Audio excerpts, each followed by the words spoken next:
মহাখালীতে এই মুহূর্তে সাংবাদিকদের সামনে কথা বলছেন বিএনপির স্থায়ী কমিটির সদস্য নজরুল ইসলাম খান। আমরা সরাসরি শুনে নেব তার বক্তব্য। তিনি যেন আরো বড় আকারে এদেশের কল্যাণের জন্য, এদেশের মানুষের কল্যাণের জন্য, এমনকি এদেশের পোষা জীবজন্তুর জন্য তিনি কাজ করতে পারেন। আমি বিশ্বাস করি যে এতে দেশের কল্যাণই হবে।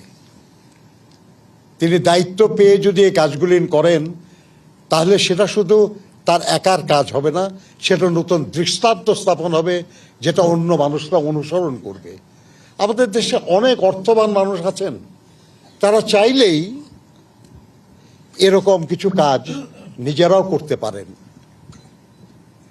তারেক রহমান সাহেবের এই দৃষ্টান্ত, এই তথ্যচিত্র যদি আর 5টা লোককে উৎসাহিত করে, আলহামদুলিল্লাহ, আমরা খুশি হব।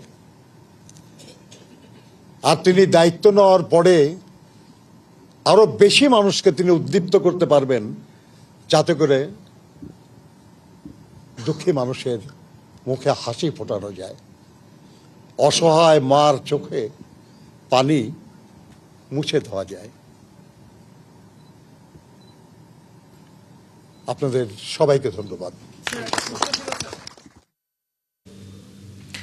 বিএনপির স্থায়ী কমিটির সদস্য নজরুল ইসলাম খানের বক্তব্য শুনছিলাম এতক্ষণ আমরা সরাসরি।